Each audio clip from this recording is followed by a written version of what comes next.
Welcome to the Transformation Institute's podcast. This podcast will break down what real change is and how we think is instrumental to that change. In a society that often looks sideways at individuals telling us how to think, we will reveal and expose a barrage of thought manipulations and mind programming being imposed upon us unaware daily. Each week, we'll explore the awareness, strategies, tools, and mindsets needed to recognize, survive, and thrive amidst change. We'll feature insightful interviews and conversations with knowledgeable individuals and share inspiring stories of average people who have navigated their journeys of transformation and sharing their hard-won wisdom and practical advice. Whether you're seeking a shift in career, relationships, or personal well-being, this podcast is your guide to unlocking your full potential and embracing the exciting possibilities that lie ahead. Join us as we embark on this transformative journey together. Here's our host, Omari, Jahi, Aton. All right, peace of mind, family, and welcome to the Transformation Institute podcast for change. I'm Omari, Jahi, Aton. I'm the producer and the host of this show. This podcast will focus on discussions on physical, social, and psychological change. We will invite guests to share their good and bad experiences with change. My co-host today is none other than Miss Brenda Robertson and Mr. William Birch. So let's welcome them to the podcast, y'all. Put your virtual hands together for them. What's going on, family? How y'all doing today? Good morning. Good morning. Good morning. Miss Robinson or cousin? I'm here. That's cousin Brenda, y'all. I'm in it. I'm here. Yeah, so, I made the morning. Good morning. Hey, welcome to the podcast. We thank you guys for being here this morning. And we're going to get started. Our first subject matter today is going to be on addiction. And we're going to show a video because one of the major addictions, well, maybe I shouldn't say a major addiction, but gambling, and even this online gambling that they're promoting now, is addicting people to gambling. Gambling, there's always been a challenge with gambling. People going to the casino and this, that, and another, blowing their rent checks and all kind of stuff, but now they're making it easier for you to get to do this. You ain't got to leave your house now in order to spend your rent money and to spend your bill money and things of that nature. They got these commercials out, and we're going to share one with you right now. Check this out. We're going to have a discussion about it. Okay? And this is your first hunch of the season. It's parlay time. With FanDuel, a 3-week free trial of NFL Sunday Ticket from YouTube TV will give you many more. Buffalo. It's Broncos time. Psst, I'd take the over. And you can easily act on whichever one speaks to you. Eagles, Browns, Broncos, Bills. They all... And make every moment more. New customers bet $5, get $200 in bonus bets. Plus, every customer gets a 3-week free trial of NFL Sunday Ticket from YouTube TV. Only from FanDuel, America's #1 sportsbook. I got family members that are spending and they're constantly calling me asking to borrow $5 so they can bet on a football game and things of that nature. But I mean, this thing dealing with online betting, what do you all think about that? I look at it differently than some people might look at it. I don't gamble because I take losing money as bad as losing in business. So I don't like taking losses. So that's why I don't gamble. But on the flip side, as a business model, I think it was ingenious to come up with this type of marketing and to expand the gambling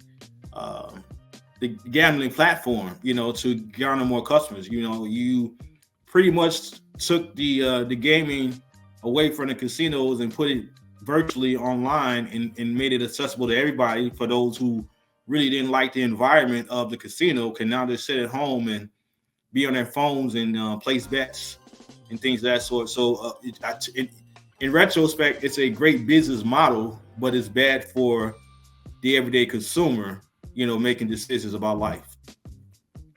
Well, You know, I mean, I understand what you're saying as far as the business model, but Probably make him say again, Brenda. the gambler. I mean, I think they would do it more. It would be bad.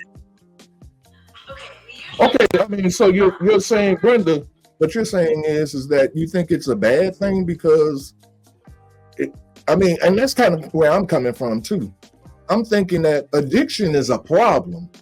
And if you create a platform that amplifies addiction, it's almost just like if you own crack cocaine and I create a methodology by which you can get high without going outside to the crack man and buying your crack, you can just get high from your phone and it's okay, you know, because, well, maybe I shouldn't say crack because crack is illegal. Well, I was just finished, but you keep it there on crack though, because I'm gonna give you an example about what you're saying. But go ahead and finish. Yeah, I mean, but let's just say it was marijuana, and we were using marijuana. It's legal now, whereas gambling used to be illegal. You know what I'm saying? Except for those little, I guess they had those little bookies or whatever. But my point is that anything that's going to take you out of your character and make you have this need to gamble, whereas you're spending your rent money and your light bill money and your gas money to gamble on a hope that you're going to double it and triple it and things of that nature. To me, that's where you're not no different than a crack seller, you know, because you're using people's weaknesses against them and causing them to now make you rich, whereas now they're in a position where they're going to be losing relationships. Their wives, their husbands going to be leaving them because they're gambling, because they're spending bill money and things of that nature. So that's kind of where I think that's what you was kind of saying too, Brenda. But what was your other point, Will? No, so like even with the example that you use around crack, if you look at the times that we're living in now, there are more efforts around not stopping people from doing sinful things, if you will, right? Crack, gambling, things of that sort. There's more initiatives out there now to provide safe spaces so people can be in safe spaces and they won't be overdosing, they won't be putting their life at risk.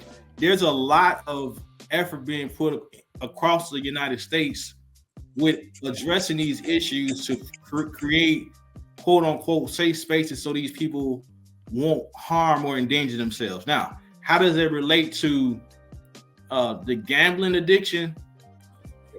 It doesn't, you know, because there's no real safe space that you can use for gambling. But so I'm not saying, I don't want to come off as a sensitive, because I'm not saying, you know, because I do care about addiction. I had that in my family too, but I also believe in free will. And I believe that people have choices in life. And I think people make those choices. It's like the sound decision that I made from the very beginning of the conversation when I said, hey, I just don't gamble. Like, I hate to lose. So to lose money is a big thing to me. You know? Yeah, I think Brenda, take that position. Is your mic better now? What you got to say?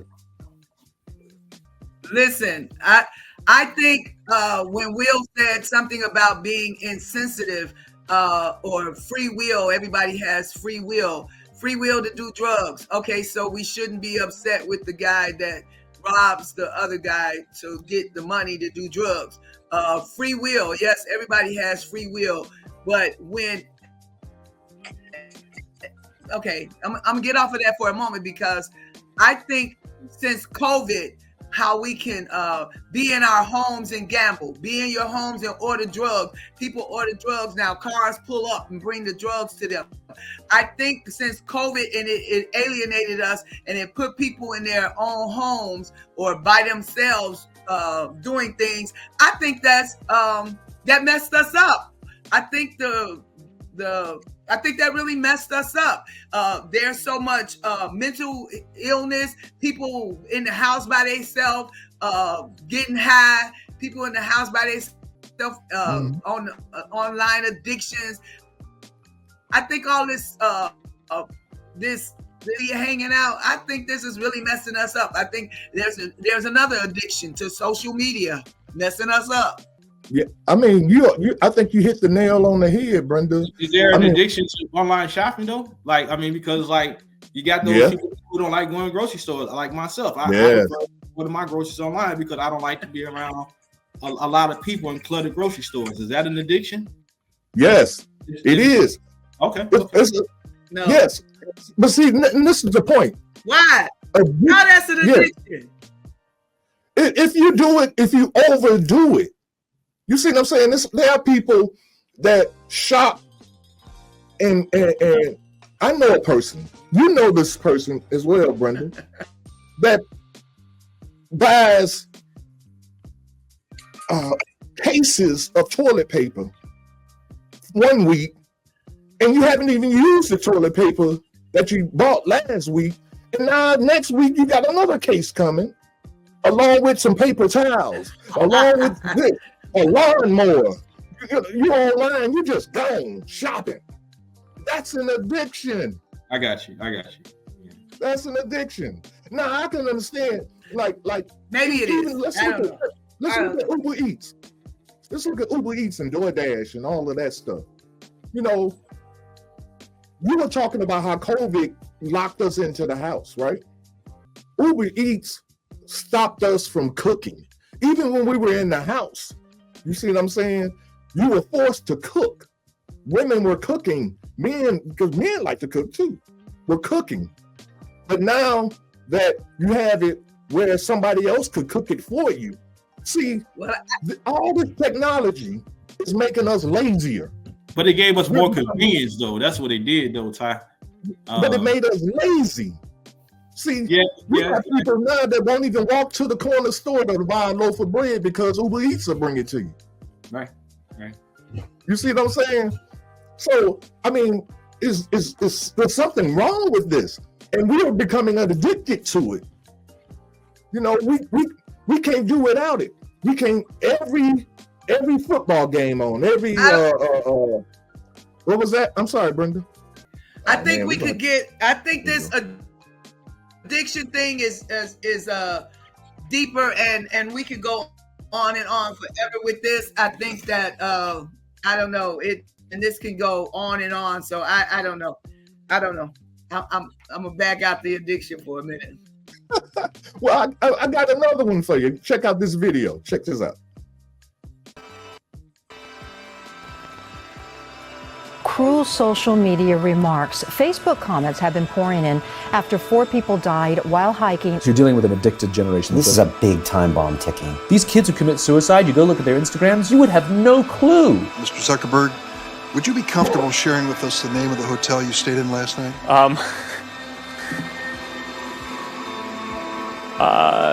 No. People who spend more time on Facebook suffer higher rates of depression than people who spend less time on Facebook. It'll destroy relationships, it'll cost time, and it'll cost money, and it'll make your life worse. So, is social media addictive? Absolutely. I mean, we're talking about gambling. We're talking about shopping. We're talking about food addiction. There's so many different addictions, and it seems like society is feeding them. They're feeding us with all of these social media. Yes. So it's an addiction as well. But what are we going? I mean, so should we just go along with it? Oh, it's okay because society says it's okay. I know it's addictive, so oh well. Nobody. There's no pushback. I guess this is my point. Nobody's pushing back against us being made in an addictive society. I mean, what do you all think? I mean, addiction is many things, but are we supposed to just go along with it? I think that you're right when you're looking at an addiction, but I think that it's also being looked at in a different way than addiction. It's being made to be looked at as accommodations and convenience, and taken away from the addiction. Because I see exactly where you're at with the addiction part. But the way it's being marketed and sold to us is the convenience and accommodation aspect to make our lives easier. That's the way it's being sold to us. And we are, of course, receiving it because as human beings, we know we're overburdened with big tasks and things that we got to take on. So anything that's going to make our life a little easier or more convenient, we tend to lean towards that. But I can speak for myself. I never looked at it in an addictive way until you actually broke it down. And I'm actually sitting here being convicted myself about some of those things because I am one of those people who, even though I got a freezer full of food, would prefer to just order something because I don't feel like cooking or mixing ingredients and things of that sort. Yes, and it makes us lazy. Yes. Yeah, it does. It makes you lazy, and in the way now that I'm looking at it, the way you're talking about it, it's a little wasteful. Yes. Yeah, it's a little wasteful. My only reason for bringing this up is because we're participating in this, and there's nobody yelling danger. Like the old outer space show, danger, Will Robinson, danger. Ain't nobody, sounding the alarm. Hey, why? What's that? Why? Because you can't sound the alarm nowadays. We're in a day and time where if you speak against the masses, you're being made an example of. When we see that you're happening everywhere. So you could be that one person that says no against Uber Eats and starts the campaign against Uber Eats, but then you can find yourself buried under a lot of unnecessary trouble that you never saw happening because you are going against the masses. If that makes sense. Well, yeah, it does, but I mean, I don't know. God is the only thing I fear. No, I know. I know Brenda agreed with me on that one.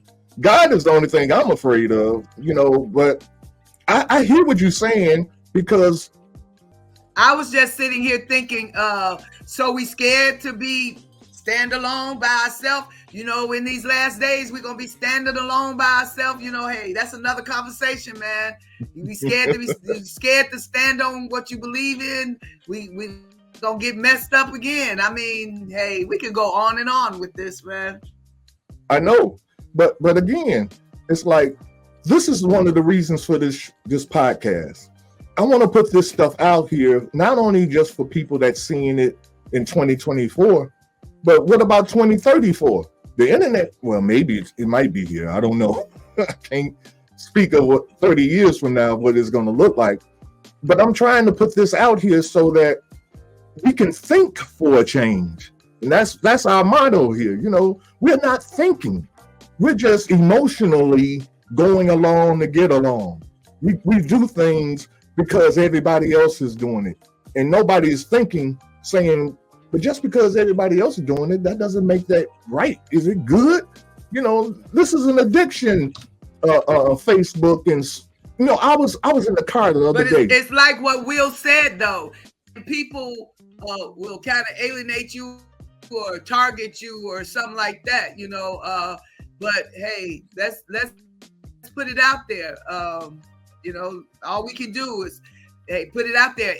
To me, this just me, my personal thing, and my family, I have been not alienated, but I've been like, the one who says something. I'm the troublemaker, and now maybe I am, but guess what? I'm standing on what I'm standing on, and I'll be the troublemaker. What's that show? What's that in Life, the movie Life? He said, "Hey, I be the pappy, I be the troublemaker." Yeah, again, we just got to put this stuff. I'm not telling people that you shouldn't use Uber Eats. And I'm saying that I am saying it. There are a lot of reasons why you shouldn't. Like, I recently just saw a video this week that somebody sent me about Uber Eats, about how people are tampering with your food on the way to delivery. They might eat your food. Some people are spitting and maybe literally, I literally cold turkey just stopped ordering over a week ago. Like, because I used to order at least 2-3 times a week. But when I started, it just changed my whole perspective of looking at things like, but what about these people actually doing this to my stuff? You know, so there's some things that need to be taught because there's some things that aren't taught. You know what I'm saying? I'm sorry. Are you saying why are people doing this? Saying wow. I'm just saying wow. I mean, that's nothing I even thought of. Right. But when you think about it, the world we live in is so crazy that people probably will be doing that just because they can. That's what we're an eye-opener. This is something I've never ever thought about, that if you order food, I've never ordered food. I never had people come. I just think, I don't order pickups and go to Walmart and Target to pick up stuff. I don't do that either. I'm not mad at nobody that does it, but I never thought about that. People can mess with your stuff. We living in a world like that. Oh my God. Yeah, I mean, yes. I mean, what are we going to do about this? See, this is my thing. We can know all this that's going on, and to me, and again, this is why I created this podcast. I got tired of looking at people just going along with stuff. You see it, you turn a blind eye to it, a deaf ear to it. We ain't saying nothing to our kids, our family members. You see them doing stuff they shouldn't be doing, like gambling, and it's gonna cause a problem in the long run. I know a lot of people that lost their families because of gambling, lost their girlfriend, their husband, their wife, things of that nature. But then we see this amplification now, and they're using our people that we love. I seen the commercials with Kevin Hart and LeBron James promoting gambling, online gambling. You've seen I've seen the one with they got one with what's his name, Tom Brady. On there. I mean, Jamie Foxx. They got one with him promoting another one. You see, and so if Jamie Foxx says it's cool, and if Kevin Hart says it's cool, then there's nobody on the opposite end saying, hey, if you do that, you're gonna lose your family, man. If you do that, nobody's promoting that side of it. It's only the only side that's getting promoted is the side that causes you to become addicted. But you know why? On the flip side, as a consumer, and me, like I just said before, I don't gamble. But if I did gamble, I would be swayed by the affordability of the bets. When you tell me all I do is spend $5, I'm like, oh man, I'm gonna blow $5. You know what I'm saying? Doing whatever. So when you make it sound that affordable, I can spend $5 and win 100, and that's what I've been hearing. I've been hearing all my peers, man, you ain't gambling, man. Look, you can spend $5, you can get $100, and I'm looking like, well, that's a dream. I don't chase dreams. So, but some people out here believe in it. There's a lot of people in my age group that believe in it. And but see, we're in a position financially as a people. I'm speaking of Black people now. We're in a financial situation where something like that is what we call a come up. A ghetto come up, a ghetto blessing. That's what they call it. Yes, right. You see what I'm saying? We come up on stuff like that, but we don't look at the fact that this stuff is ran by algorithms. We don't know nothing about algorithms. We don't do no research. They think they hit a lick. They really think, oh man, I hit that lick. Yeah. And this is what this gambling is doing. I'm seeing it. You'll win maybe a couple of bets and things like that. You'll walk away with $500 and only spent $10 or something to that effect. And then you come back and you get greedy, because that's how we are. We'll get greedy, and now we'll spend $20. Yep. And then you lose. You see, then you're like, oh man, I almost had it. Only just one person needed to do this and this and that and another, and I would have had it. Now you go back and you do it again, and you lose.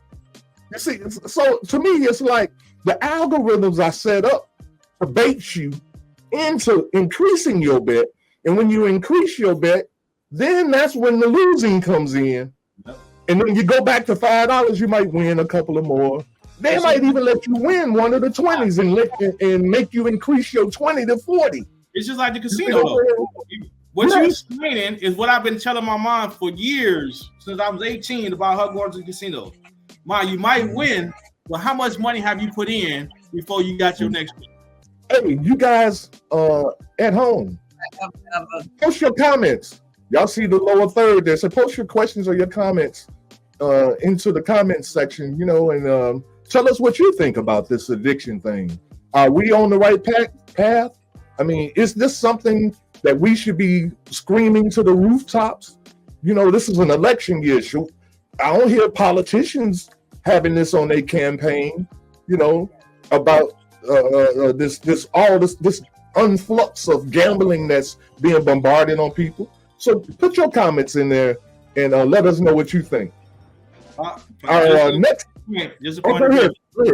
I'm sorry. Go ahead. Don't say nothing about it, because as long as it's generating tax money, federally and state-wise, it's not a problem, because it's generating money for what's needed for the economy. So it really ain't about the people. It's about money. Once the politicians realized they could get paid off this, it was over with. The people took a back seat at that point, because now it's about filling the coffers with finances from the taxes from these bets. Hey, somebody gotta yell it from the rooftop, and that what they say in the scriptures, from the mountaintops. Somebody got to say something. But our next subject matter, a topic that we're going to discuss, is how we think affects how we act. All right, check out this video. Hi, I'm psychologist Dr. Ali Matu. If you're like most people, you probably think OCD looks like this. I just love getting them all in the right order. And maybe you have said this. Oh my gosh, I am so OCD, I have to check my alarm like 3 times before I'm able to fall asleep at night. And you have probably heard someone say this. Yeah, I'm gonna need you to be a bit more OCD about this, okay? None of this is OCD. What OCD really looks like is this.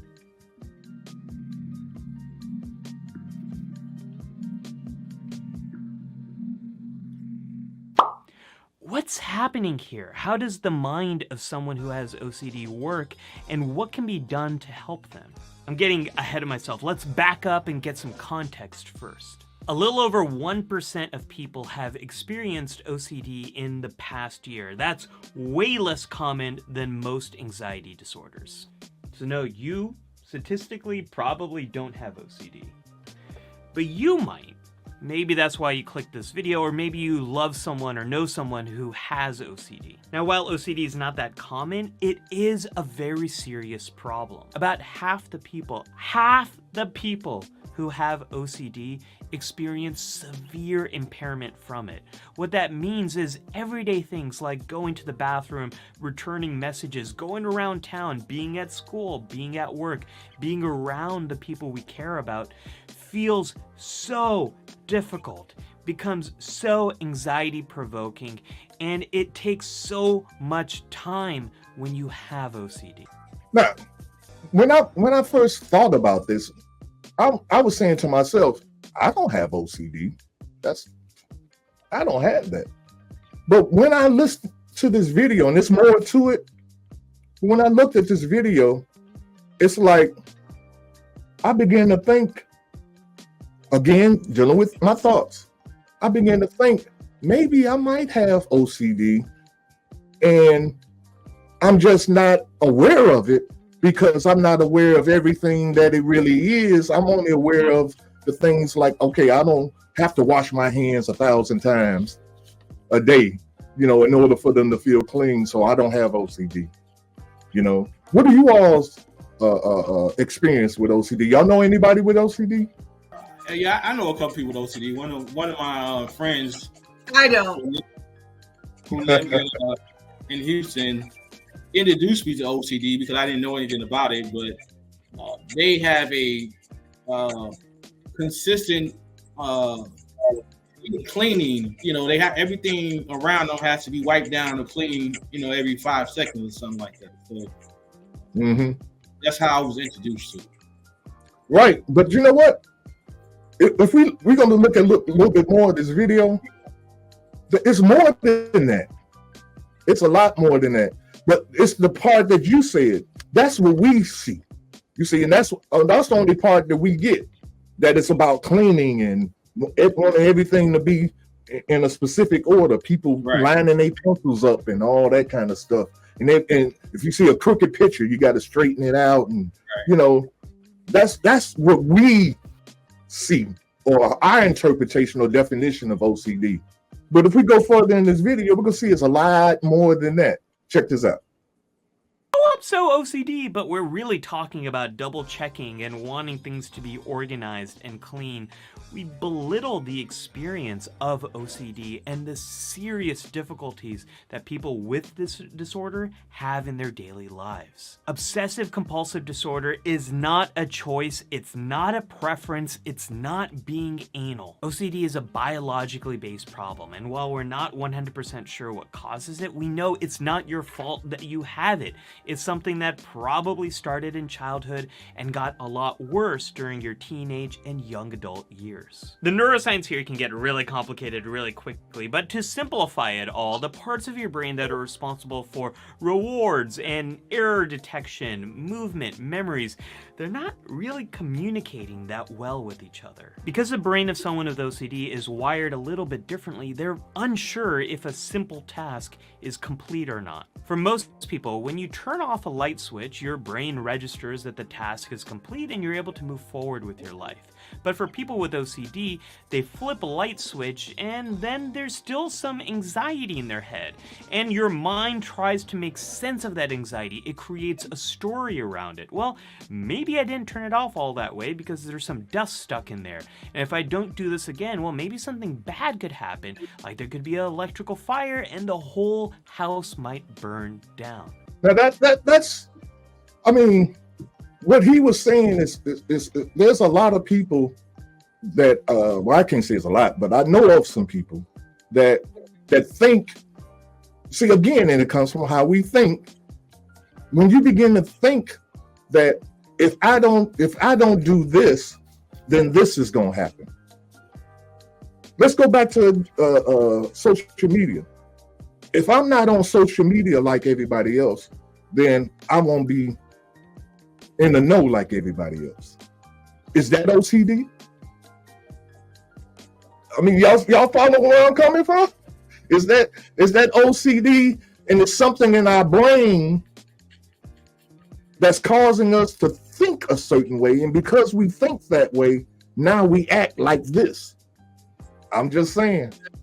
Now, you all may not know that much about OCD, but I suggest we do some research on what OCD really is.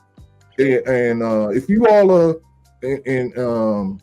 want this video, anybody that's on Facebook, YouTube, or if you all are viewing this on Instagram, I mean, not Instagram, Twitter, X, if you're viewing this on X, then if you want these videos, I can send them to you. Or you can just go on YouTube, because that's where I got them from, off of YouTube. And just put in there OCD. What is it? YouTube. They'll give you a lot of information about what this is. And it's not what we think it is. And I think we need to be made aware. We don't really know. You think about it as people overdoing tasks and stuff like that. But if you think about it, when you said, so a man thinketh, well, that's scriptural. So a man thinketh, so is he. So we think that's the man is doing, he's, like you say, act out what you think. Sometimes the thinking is overthink it. So we just call that overthinking. We don't think about OCD, that they're overthinking too much. We can overthink. We can talk about somebody else that's cleaning the bathroom too much. The bathroom's already clean, but we're sitting there with thoughts in our head about something that's already been taken care of, but we're not cleaning up, or we're not doing things 10,000 times. So, you Right. know, yeah, I guess we do need to research OCD to talk about it a lot. And you know, the solutions that they give us is only, in my opinion, my humble opinion, all it does is it feeds a new or creates a new addiction. So now every day you got to take a pill, you know, because they say this is going to help your anxieties. This is going to help your blood pressure. This is going to help big pharma, you know. See, everything's a pill. Everything, to go to bed, to get up, everything is a pill now, you know. And so they're getting over on us. This is what I'm trying. I mean, Yes. This is what I'm trying to expose. We need to think for a change, because until we, like in the Bible, Jesus made the blind man see. Until we can really see what's really going on in our world and in our society, are we really free or have the freedoms that we think we have? You know, or are we just being manipulated into being what they have programmed us to be? Y'all follow me? Right. Which kind of segues into our next topic: manipulation and deception. You know, I've always said that I look at people, because deceptions is going on 24/7 all around us. We're being deceived. My background is a deception right now. It's a virtual background. It's not real. And because it looks real, it's a deception. It's deceiving people.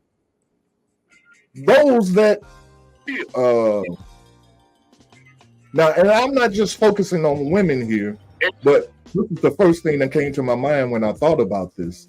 You know, people that change their appearance, people that wear makeup.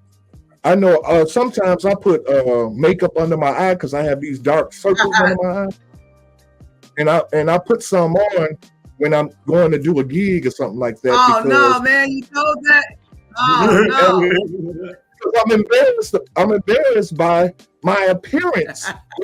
I'm looking like Rocky Raccoon or something. Some of y'all don't even know who Rocky Raccoon is.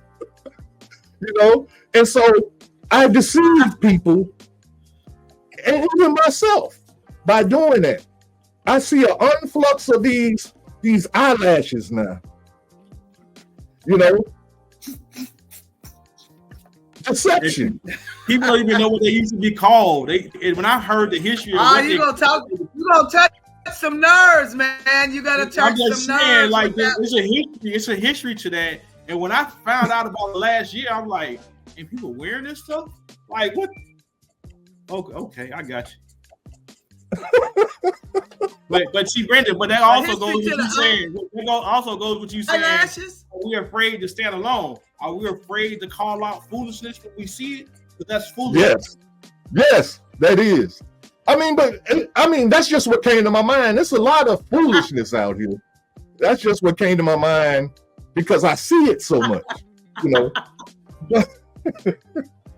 But I mean, that's not foolishness to everybody, though. Hey, Brand. No, it's not. Just like it's not foolish. It's not foolish for me to put the makeup under my eyes. To me, that's not foolishness. But listen, I just had this conversation this past weekend. The reason this generation is so acceptable with these eyelashes is because they grew up with Frugal Rock. They grew up with Miss Piggy.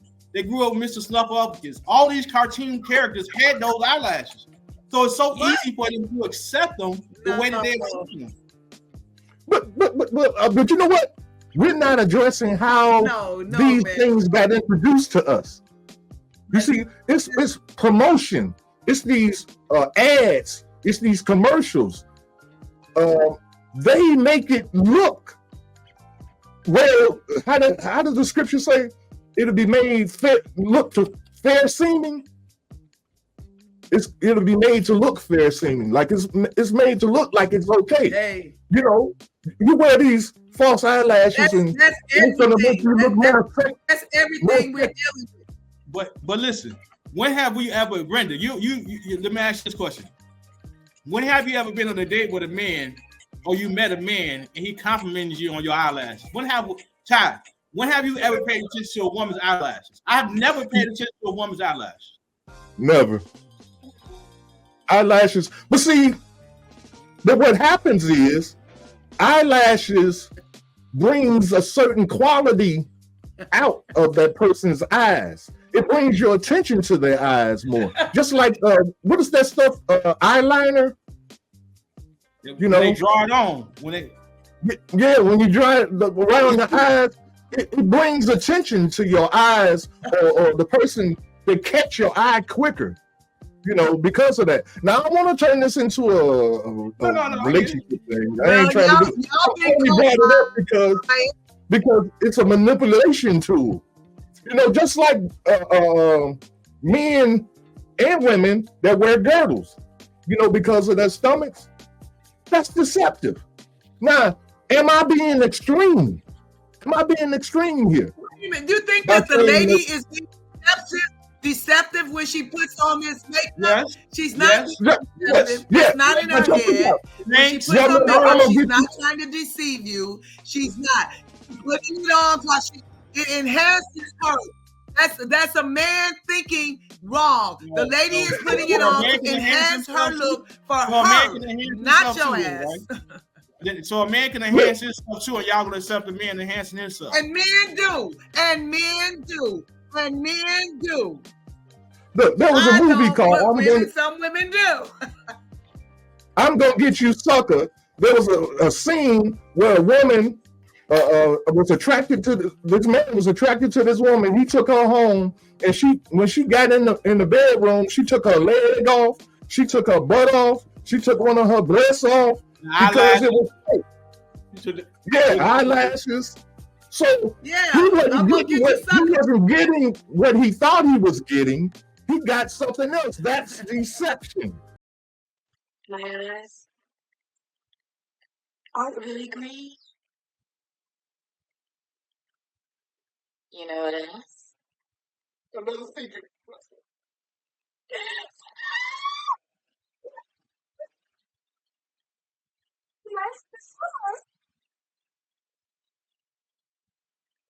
I have to get these off. No, not that. Not the tits. Please don't.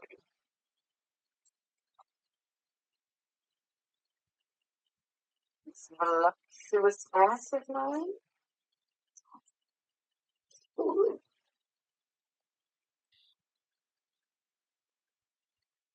We're gonna get out of this one, right?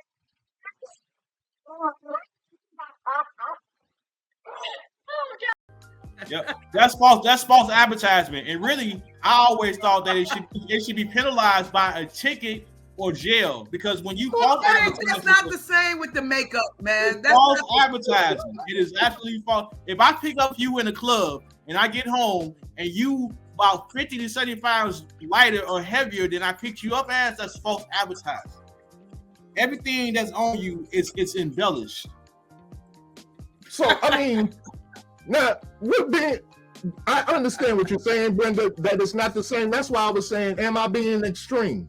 Am I being extreme by saying makeup is deceptive? Are wigs deceptive? You know, because if a man becomes infatuated with a woman because of her, that's what they want to do. No, that's not. No. If I get you home and you do this, no, it's a problem.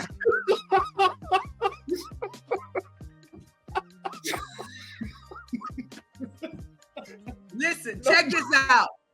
Check this out. Will got dreads. Will got dreads, right? What? Okay, right. What is he doing? He put them. Why he got dreads? He got them because he like them? Yeah.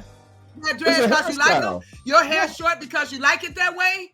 So, or are you getting these? Wait, but wigs are a hairstyle. Makeup is a style. Everything's a style. What kind of clothes do you wear? Do you wear Get Real? Get Real. Do you wear who? Y'all trying to talk about what the women do. I know this thing ain't mostly about women deceiving men. I know this ain't the thing. No, manipulation comes in so many different ways, because when you first brought up manipulation, all I could think about is what doctor when I go to the doctor, if I say my legs hurt, my doctor didn't check my leg, but she ordered me for myself, and I say, I don't want to have to take pills, because all I see is that the hospitals are getting bigger and better. They look like hotel suites, and that's manipulation and deception, because big pharma going to give us pills all the time. Now, that's the first thing I thought about, manipulation and deception. Now, some women do things to deceive men, but y'all get off the makeup. No, I'm and the dressing and the wigs. Okay. When I heard of manipulation, I was being extreme. Okay, I said that. But listen, but when I heard of manipulation and deception, I thought of the election. That's the first thing I thought about. So I mean, you can think of a whole bunch of things and apply manipulation and deception to it in different situations. Right.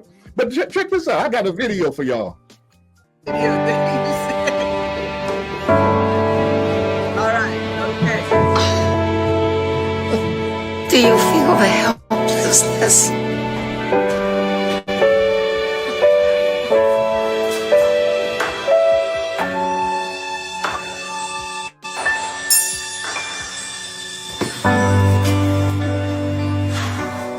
My keys. I'll go.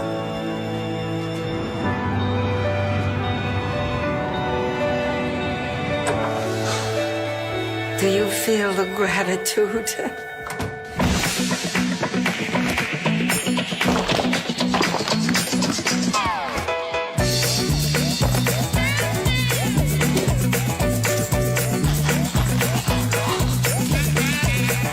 And what do you feel now? What do you? Old lady looked like she needed help, right? You didn't get it? Wait, I missed something. Okay. The old lady needed help up the stairs with her bags, right? I'm sorry for cursing. That's all right. This is a podcast. We can do that. Okay. And so the young man helped her upstairs with her bag, and then she said she must have left her keys in the house. So the dude go outside, he climbs up the side of the building and climbs in her window and opened the door, right? To let her in her apartment. And she's like, thank you. Ooh, thank you so much. She closed the door. Okay. And then finds out that she had the bags full of bricks and stuff. She took the bricks out and then started robbing the place, putting trophies and jewelry and all that stuff in. So he helped her get in an apartment so she could rob it. You see what I'm saying? But this is an old lady. Okay. So you would. I missed that whole thing. It's tripped out that how everything don't look. Old people can be deceptive too. I mean, it ain't just about old people. I'm just saying, I mean, the point here is how you can easily be deceived and you don't know it. You're thinking you're doing something good. You think you're doing something good. And this is why society is the way it is, because we know that there are people that are out here that do that kind of stuff. Yep. And so we don't want to do nothing for nobody now. You know, I even know there's a black men, well, maybe not just black men, but I can only speak for black men because I've talked to a lot of black men that have said this. They don't want to help black women. All right. You know, I remember the other week, Brenda, you were looking for some help with some water, right? And you said you needed a guy to come help you with some water and this and that and another. You know, and it was kind of like pulling teeth. Right. Because nobody wants to help women. Right, it was. Because women have, and again, I ain't trying to get into this man-woman kind of thing, but I'm only using this as an example of how we've been manipulated into a kind of relationship with each other because women have been made to believe that they don't need a man and they can do everything by themselves. And so now men are being made to believe by themselves. Wait, let me finish. If men are now being made to believe that, if you can do everything by yourself, then don't come over here and ask me to carry no water over to the car. You know, get it yourself because you're an independent woman and this and that and other. Now, we've been programmed to think and act like that toward each other. This ain't natural with us. You see what I'm saying? But we don't Ain't nobody saying nothing about it. Ain't nobody saying nothing about the fact that all women don't think that way. I don't need no man. All women don't think that way. We're being manipulated. Go ahead, Will. I also want to put a spin on this. Right. Because we also got a time right now when with relationships where you have women who want men's help and the men steps up and help them, but the woman doesn't want to hear about how he helped her by way of accepting the responsibility on her part, right? So they want to accept the responsibility, but they don't want to. They don't want to accept. They want to accept the handout or the help, but they don't want to acknowledge it and acknowledge the love that comes with that help. Because the only way that I can help you is if I'm offering you help through the love that I'm giving, right? So you can't tell me, I don't want to take nothing. I don't want you to do nothing else for me because I'm sick of hearing about what you do for me, and I don't want to have to answer. I don't want to have to do this, and I don't want to have to do that.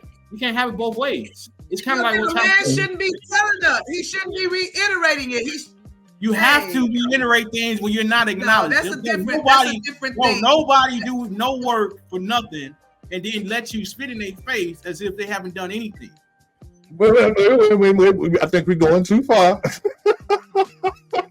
We're not talking about nobody spitting in them. Sorry, I understand that you're not talking.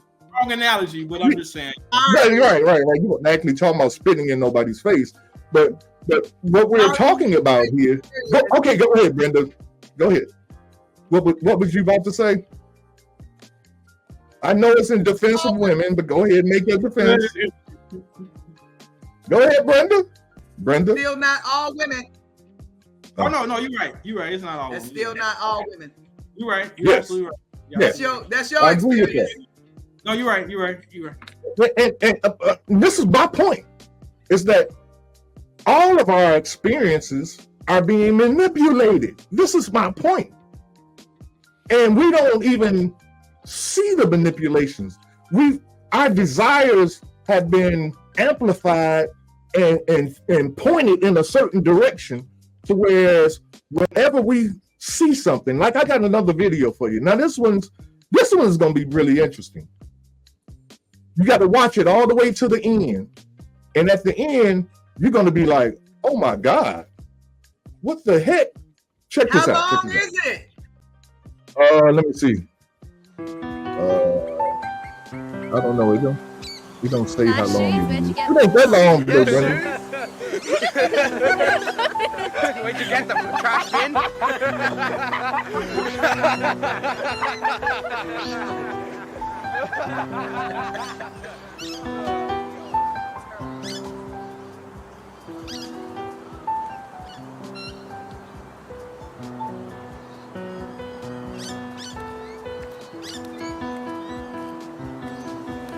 The full screen so y'all can see everything.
Why should it be like this?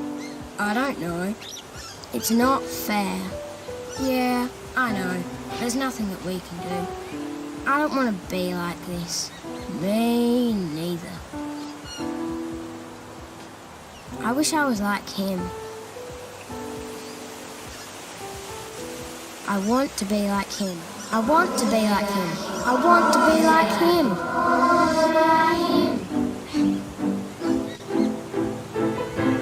Yes! Yes!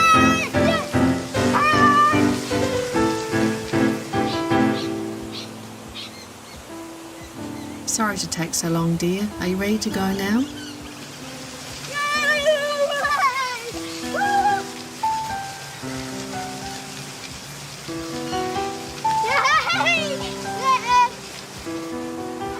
Did y'all get that? Oh yeah. Oh yeah. This boy desired to be this other boy because he had raggedy gym shoes on and raggedy pants, raggedy clothes. This dude was sitting on the bench with the new gym shoes, nice clothes and everything, and he prayed to be him. And when he became here, the guy that was actually in the wheelchair was happy as hell to be this raggedy boy with raggedy shoes on. He was running around because he was so happy because he couldn't walk. So we need to really be mindful of the things we desire. And that's kind of my point, because we're being manipulated and deceived into desiring things. And then when you get it, you find out there's a lot of crap that go along with that stuff that you want so badly, you know. Well, y'all, I don't know if y'all got anything to say about anything more about manipulation and deception, because we almost at the end of the show. Well, we are at the end, actually. Go ahead. Yes, some closing I remarks. want to say regarding this video. That we just saw, that's one of those things what the old folks used to say, the grass looks greener on the other side, you know, till you get over there to the other side, you know. That happens a lot though. We walk around, things do look good, you know, everything looks good to us from where we are, you know, the situation until we get there. So yeah, that's something that we need to think about on a regular. Manipulation, I think that goes real deep in our society today, and that's not a color issue. The sex trafficking thing, can you imagine? Some of that is manipulation when these young girls out here with the eyelashes and the hair and the makeup, they're looking for love, and then they meet a guy who looks good, talks good, has a nice car, you know, and he talks to them and he gets them, and then he sells them, you know, because it's money at the end of this. So I think the podcast could be good for topics that we need to discuss in a real sense, because things are happening. And I believe that, and you know, biblically, you know, I know everybody's not about the Bible, but I'm going to throw that in sometimes. I believe we're living in days where we're going to see some stuff and it's getting worse. And we do have to open up our minds. We have to, there's a scripture that says, be ye transformed by the renewing of your mind. Every time I read the Transformation Institute thing, I think of that scripture. Be ye transformed by the renewing of your mind. So that means renew. That means renew. That we had an old mindset and things ain't what they used to be. So now we got to renew our minds. I mean, however way we do it, we can talk biblical, we can talk street, we can talk marijuana, we can talk freedom, we can talk social media, but we got to renew our minds. Amen. Amen. What's your thoughts, That's Will? my closing. Yes. Yeah. No, I agree with Brenda with renewing our minds, and there's a phrase that's coined. It is called thinking hard. Thinking deeply is hard work, is what it's called. Thinking deeply is hard work. And this is something that we need to start doing, thinking deeply. It's digging a little bit more deeper into on surface topics than we are touching the surface, if you will. Most definitely. And seeing that's what the Transformation Podcast Institute's podcast is all about. You know, it's about, again, thinking not being led like cattle. We have to be taught how to think again, and not just be led by what we see, led by what we hear and what we smell. Let's use some common sense, even though it ain't that common anymore.